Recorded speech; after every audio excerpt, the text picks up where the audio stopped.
Right. Hi, everyone. We're here on another Wednesday.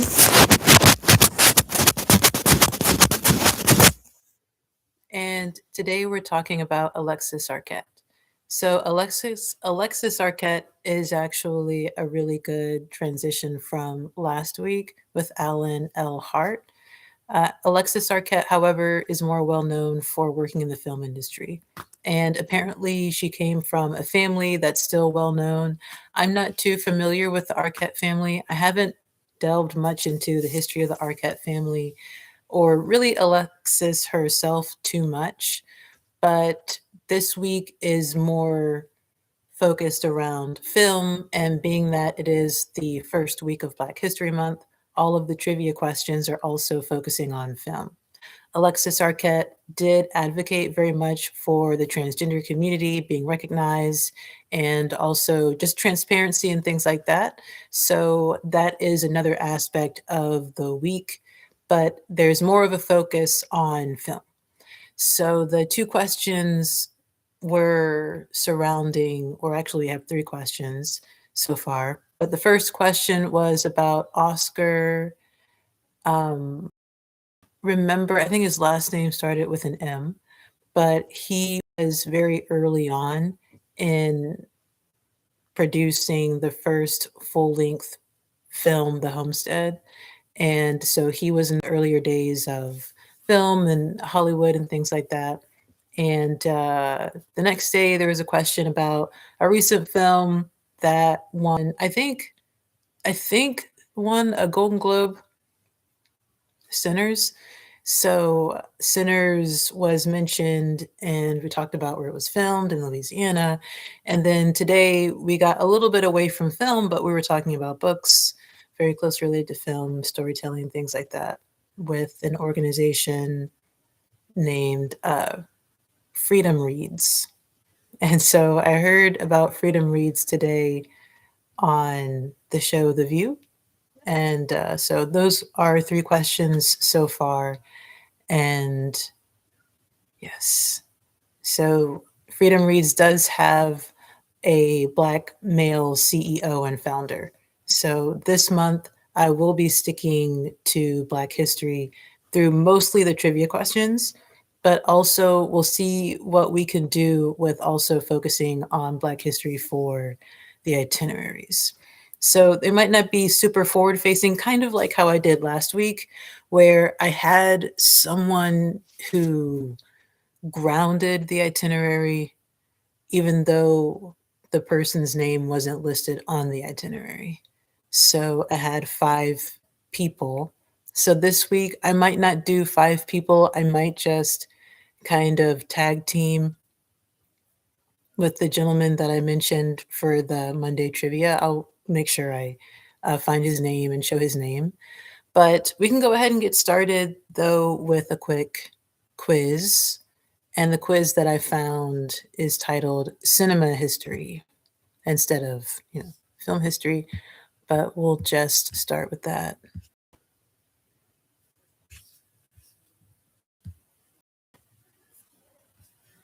So we'll close this. And cinema history trivia quiz. Cinema history from the late 19th century to the middle of the 20th. A multiple choice quiz by Fairy Tale, estimated time 6 minutes. So the 19th century to the middle of the 20th century. So I was thinking about this a couple of days ago, and it came up in an interview that I had recently looking for a new teaching position. And one example that I like talking about as far as background knowledge when teaching history is just the difference between the numbers of the years of a century and the name it's given, as far as the 19th century talking about the 1800s and how that can be really confusing. And one way that I could teach it, I haven't taught it, but one way, something that I keep in mind to kind of help myself for anyone that might be confused, because it is confusing for me, which one is it? Is it? Most of the time I just reference the 20th century, the 21st century, and I'm like, oh yeah, okay. But the 19th century, the 1800s, you have the TH at the end of the 19. You take a step backwards to get to the 1800s. And whenever you step back, you touch your toes and then you touch your heel to the ground. So 19, toe, heel, back to 1800s. Okay, 19th century, 1800s, because most of the centuries that we have so far do end in TH. So if you think about it that way, you see the name with the century, you see the number with the century, you take a step back, toe, heel. There you go. All right. So yeah, but anyway, on to the quiz. Number 1. On this date, the very first film was screened. The very first film. Yeah, I don't know. I'm going to say it was more late-ish. I'm going to say September 20th. Who was the first person to put 2 shots together, thus creating the concept of editing and the ability to move between scenes? Whew, that's a big deal. George Méliès, Carl Mayer, David Griffith, Bertrand Blyer. I'm going to go for Carl. Edwin Porter was the first to do what? Hand color his film, put together documentary shots and studio shots, create movies with thousands of extras and immense budgets, use the close-up shot in a scene. I think it was the close-up shot. At the end of this film was a shot of a cowboy firing at an audience. This shot had nothing at all to do with the movie that was screened. This was one of the very first uses of medium shot.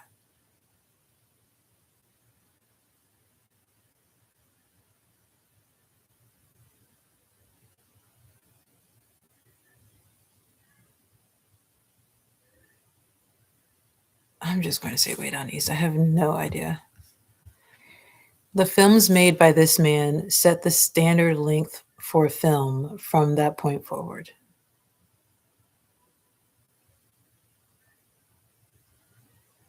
I don't know. John Stahl. Yeah, I don't know. Charlie Chaplin.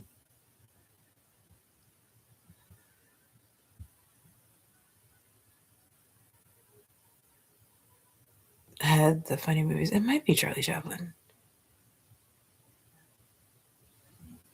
I don't think it's Charlie Chaplin. This experiment, taking shots of an actor with no particular look on his face and piecing them with shots of a dying woman, a bowl of soup, and a child playing, was meant to prove that by editing shots together, the audience subconsciously fits the actor's expression to the situation.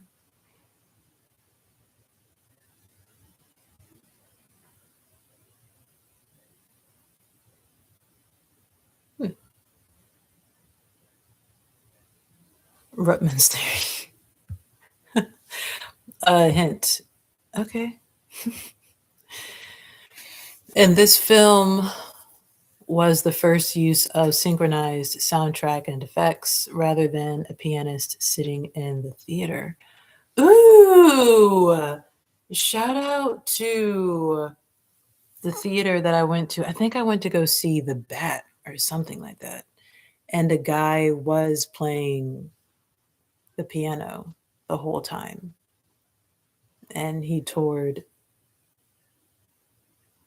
along with movie screenings and playing the piano for the whole movie. I think the movie was The Bat. It was in Silver Spring, Maryland. But anyway, and this film was the first use of synchronized soundtrack and effects rather than a pianist sitting in the theater. Sunset Boulevard, The Jazz Singer, Don Juan, Lights of New York. Oh, I think it's The Jazz. No, Sunset Boulevard. Let's try the hint. Oh, Don Juan then. Don Juan. Lights of New York. I don't know. This Charlie Chaplin film marks to him the death of the silent film and the mime being beaten by the talking picture.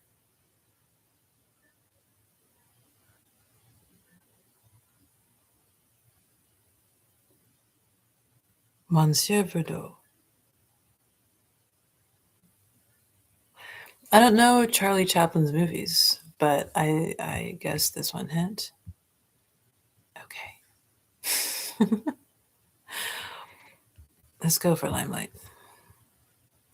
This man headed the creation of the production code, which was the very first form of censorship. Censorship.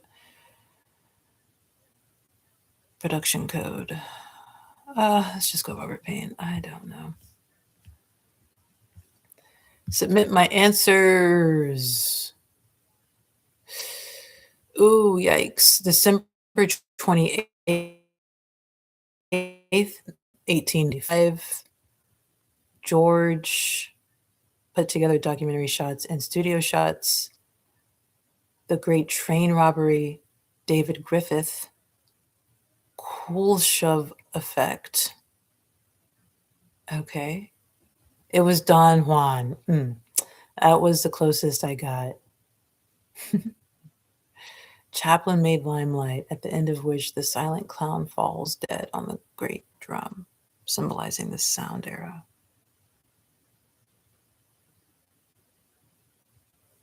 Huh.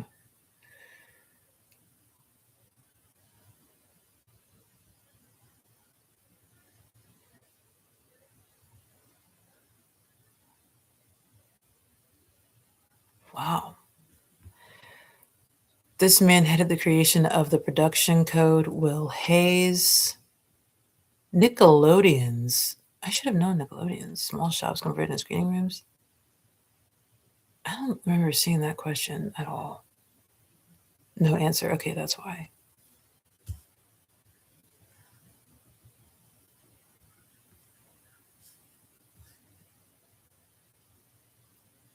Interesting. So great. My film knowledge is at an all-time low. So this is really interesting. If I were to personally go into looking to learn more about film, I would probably do history. But this is more about production and things like that. That's funny. I do like watching movies, but I haven't really studied movies at all. So let's go ahead and move into a little bit of a discussion about kind of new things that are going on with Pages Tale. So I put together a hoodie situation to remember 2025. So there's a hoodie available, and the best part about it is if you have a topic or a theme from last year that you remember most, then you can request to have the real cover for that topic be added to the back of the zip hoodie. So I've chosen the Carhartt hoodies for this so that they're, I think, better year round. And so when you get it shipped in and the weather starts warming up, you can, wear it zipped up, zipped down, and it's good for any time of year. For 2025, the first piece of merchandise. So if you go on to bookpagesdale.com and you scroll down to merchandise, and you can find it. But of course, if you look at all items, you'll also see it there. And yeah, so this is the example. Just so you know, it's currently not pictured, but on the arms of the zip up hoodie would be the loud theme for last year. And it just kind of goes up one side, literal opportunities, and down the other side, ushering daily. So this particular example has the eye health and green, okay, for an eye health theme. And the other example that I have was for a different week. It was pink. And I'll see if I can bring that up just to show the two different examples of it's basically the same, but a little bit different. I'll just have to open up my email really quickly and then show what would change. The front's the same, the color's the same. The only piece that would change would be which real color you choose.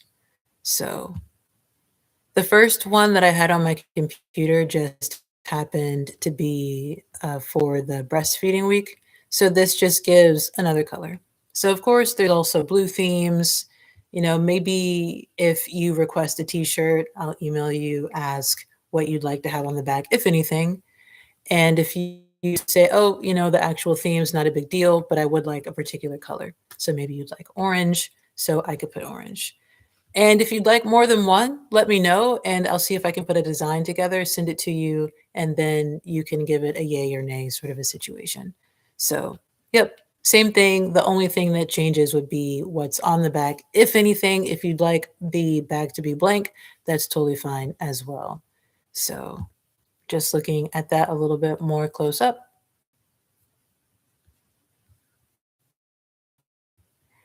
And yeah, so the front and the back with the arm sides. I think I'll take this to another page.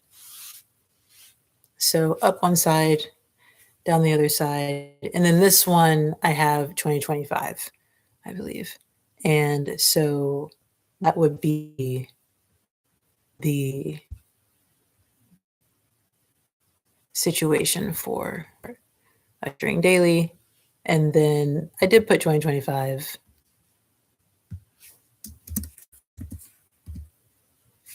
maybe at some point, but this is pretty much what it would be like. A few more spaces there. But yeah, ushering daily 2025.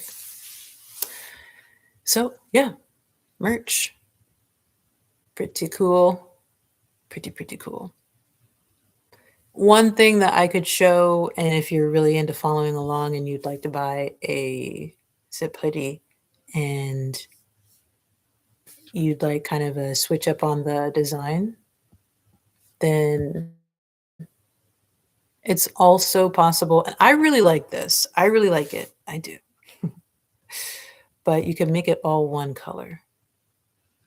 And so say that you just wanted to have just, you know, no color, and then it's just that. But let me know if any of that is of interest to you. Just let me know, and I'll send over, you know, more or less what it'll look like using this tool. Custom ink, custom inks little design tool. I really like this, and yeah. So now let's go and design the overall situation for this week of itineraries, focusing on film and Black history.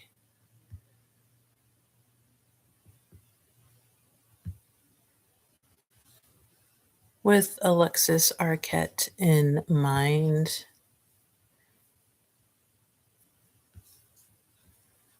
trivia question for today. Can I access the archive here? The app and, you know, on the phone and the site online are so different. Or maybe I just haven't really explored enough. Yeah.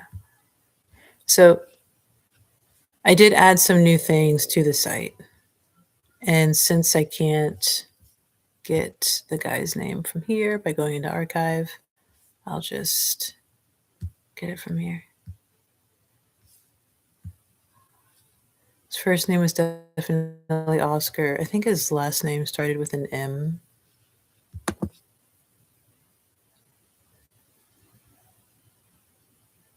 Yeah.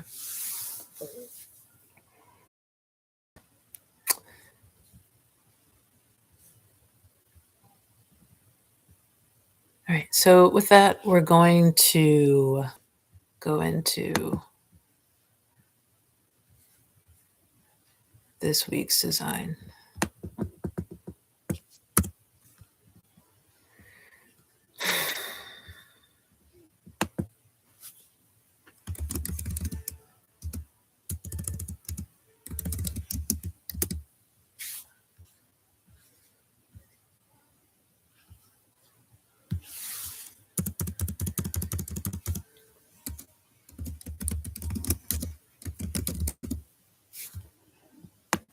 All right, so the time frame for this itinerary, I'm thinking year round. Yeah. So year round,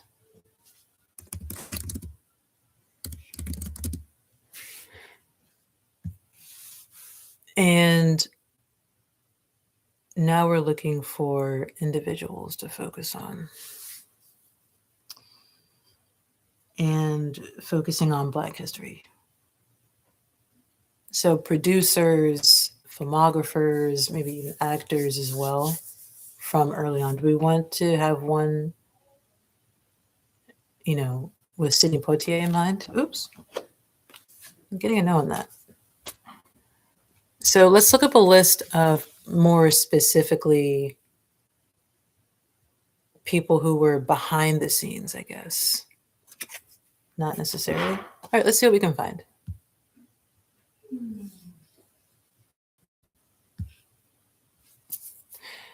We have, I'm sure, a bunch of different articles that would give a list of names. So let's just search article listing prominent or historical Black filmographers.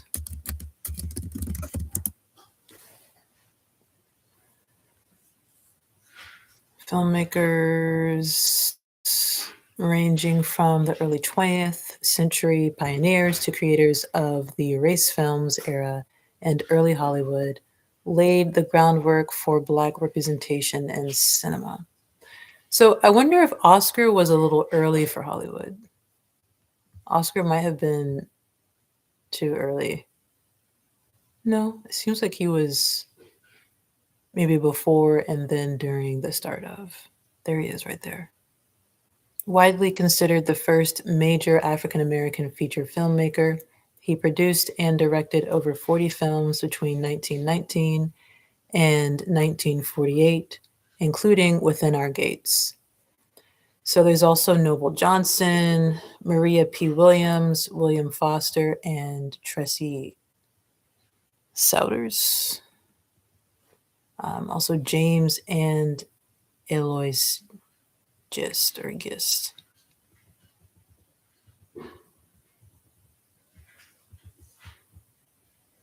Pioneering African American filmmakers who created educational and religious films in the 1920s and 1930s. All right, so that's 1, 2, 3, 4, 5, 6.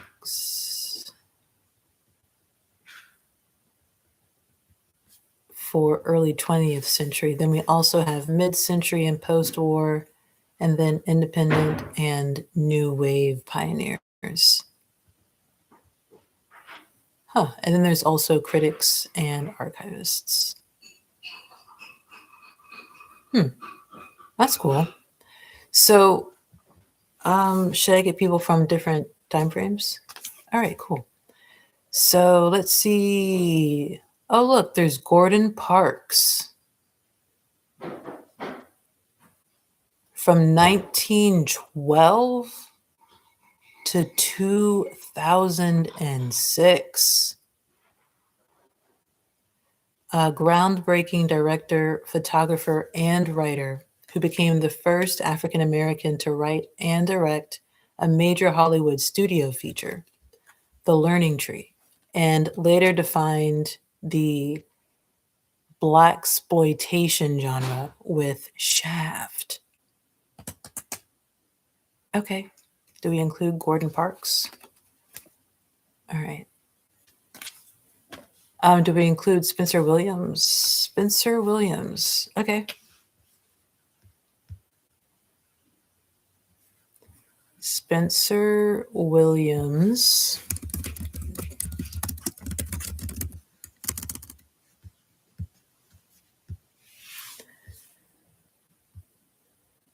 What about William Greaves? Madeline Anderson? And she got a queen card there. All right, Madeline Anderson. Documentaries. Madeline Anderson.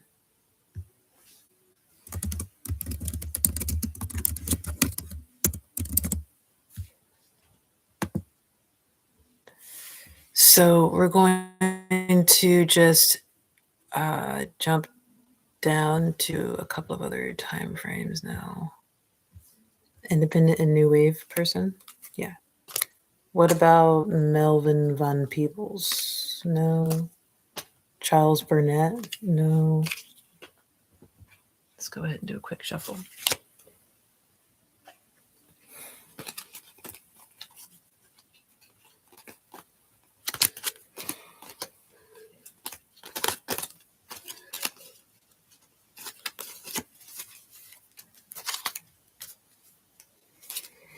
I wonder what we're going to get about Spike Lee. I think Spike Lee is so well known. So well known. So I'm curious what the cards will come up with. A good shuffle.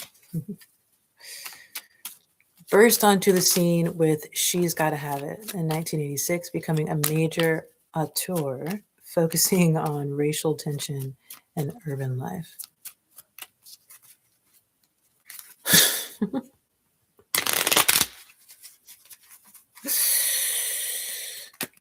Okay. All right. It seems like a confirmation on Spike Lee. Hold on. I didn't finish shuffling, so. All right, here's the official card for Spike Lee. Okay. So, yeah, I think it's because he's already super duper well known. I'm going to try to explore new names. All right, what about Julie Dash? All right, yeah, Julie Dash. Directed Daughters of the Dust in 1991, the first film by an African American woman to get a general theatrical release in the US. All right, Julie Dash.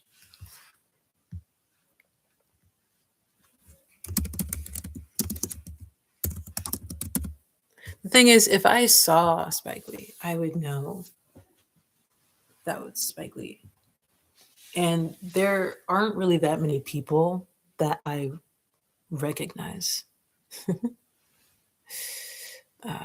So that's another thing I wanted to work on. I think I talked about that before.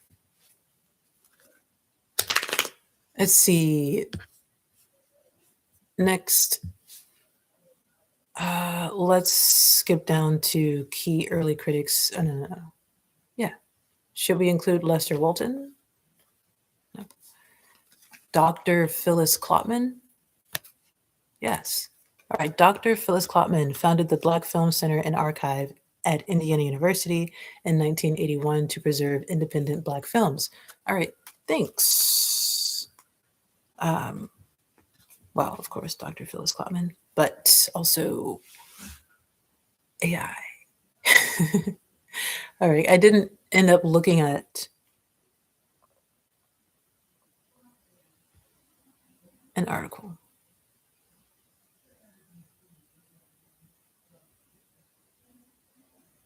So, but it seems AI kind of considers a lot of different articles. And it says it may include mistakes, but I'll search all these names and then see what we see. And if anything looks incorrect, then I can address it at that time. All right. So cool. We have all of our names. I just need to type in Dr. Phyllis Klotman.